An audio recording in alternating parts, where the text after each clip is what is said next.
Assalamualaikum warahmatullahi wabarakatuh. Maaf ganggu waktunya Bapak. Iya, Kami dari Politeknik Negeri Jakarta ingin mengizinkan untuk mewawancarai Bapak tentang kemerdekaan ini berhubungan dengan Masjid Ariyat Kuitang ini Pak.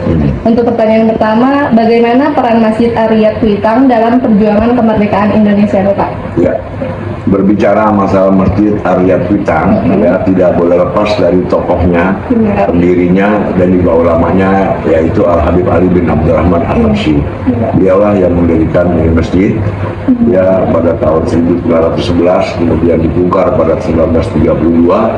Kemudian setelah itu ini menjadi sentral daripada masyarakat Jakarta dan sekitarnya saat itu untuk menimba ilmu kepada beliau, dan kegiatan itu dilaksanakan di masjid ini.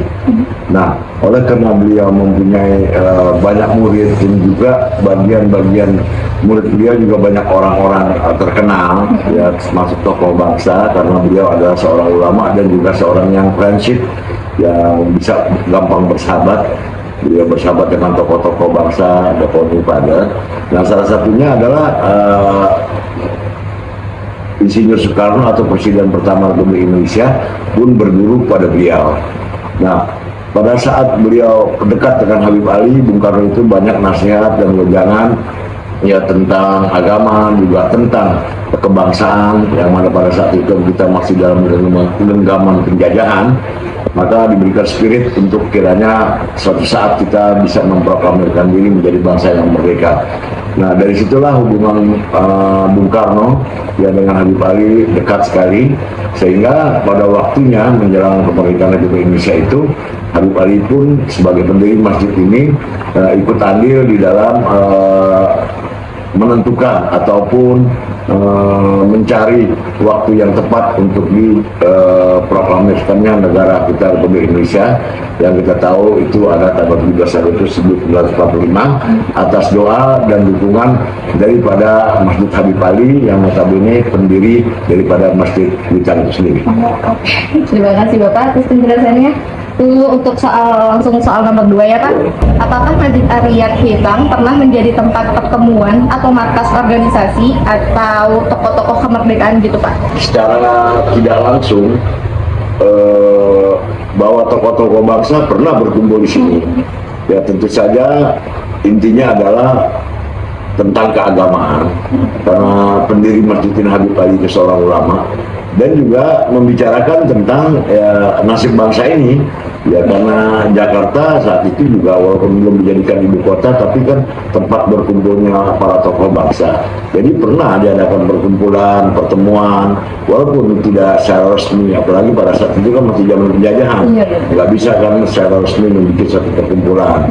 Nah artinya tempat ini pun pernah menjadi berkumpulnya atau bertemunya para tokoh bangsa di masjid ini. Oke, jadi pernah bertemu tapi tidak tertulis dalam sejarah nantinya Pak ya? Karena kan memang Habib Ali ini jarang tertulis dalam sejarah, karena misinya adalah lillahi ta'ala, mendorong untuk kebaikan bangsa. Jadi apa artinya satu catatan ya kalau memangnya hanya sekedar begitu saja, yang penting hasilnya. Benar-benar. Oke, lanjut pertanyaan ketiga ya Bapak. Bagaimana hubungan antara para ulama dan kelompok-kelompok pejuang kemerdekaan di Masjid Ariyat Kuitang Pak? Ya, seperti yang saya katakan bahwa Habib Ali ini didatangi oleh tokoh bangsa, bukan Habib Ali yang mendekat kepada mereka ya, seperti kita kenal kayak Haji Agus Salim, Bung Karno, dan juga beberapa pendiri bangsa ini ya sering bertemu dengan Habib Ali itu, selain bersilaturahmi ya juga membicarakan masalah kebangsaan dan kenegaraan. Oke. Langsung lanjut lagi ya Pak. Apakah Masjid Ariyat Kuitang pernah menjadi tempat perencanaan atau pelaksanaan kegiatan perlawanan terhadap penjajah?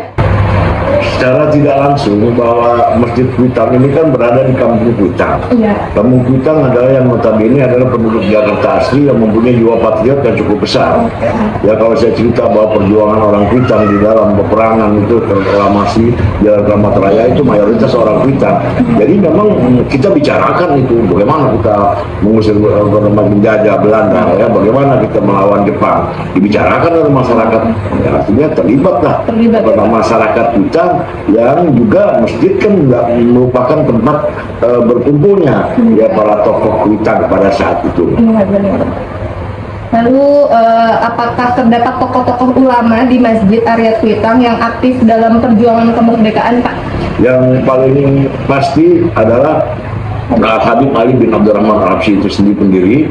Kemudian juga ada Al-Habib Salim bin Ahmad bin Jindan yang beliau tinggal saat itu sampai meninggal adalah di Jakarta Timur, Jalan Otista ya, beliau daerah berdarah Cina, tapi beliau sering kesini dan mengajar serta juga memberikan semangat perjuangan. Jadi itu yang paling menonjol adalah dua Habib Ali pendiri masjid ini, Habib Salim bin Jindan, dan juga para ulama-ulama yang tidak tercatat dalam sejarah juga, termasuk Kiai Nur Ali Bekasi yang dijadikan pahlawan nasional pun adalah murid dari Habib Ali dan pernah berkumpul di sini juga mengusahakan, mengikhtiarkan perjuangan untuk merebut mereka.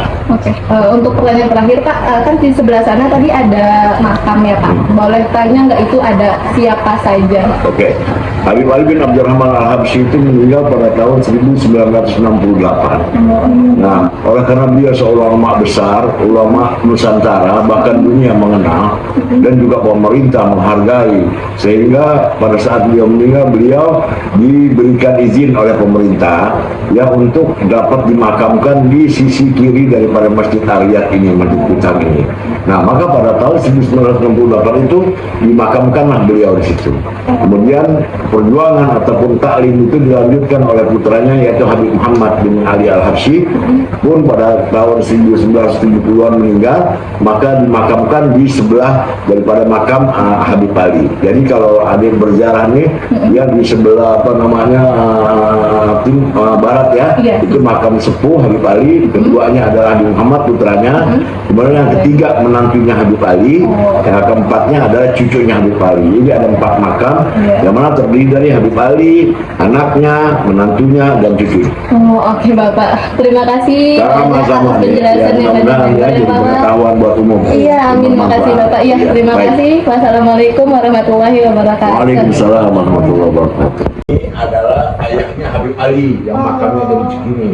Oh, makamnya ada di Cikini. Makamnya di Cikini. Ayahnya Habib Ali Sepuh. Iya. Iparnya dari Raden Saleh. Oh, oke. Pelukis terkenal. Nah, ini putra pertama dari Habib Ali. Ini putra kedua dari Habib Ali. Ini cucunya yang ada makam itu. Dan Iya. sekarang buyutnya yang menggantikan masih muda ini. Oh, yang mengoperasikan Ya sekarang ya, Pak. ini Habib Ali juga namanya. Orang dia kan namanya balik-balik. Dia. Ini Habib Ali bin Abdurrahman. Ya, punya anak lagi namanya Abdurrahman. Punya anak lagi Muhammad punya anak Abdurrahman. Ini. Yang Terus penting ini ini. silsilah ya, Pak. Itu di siapa?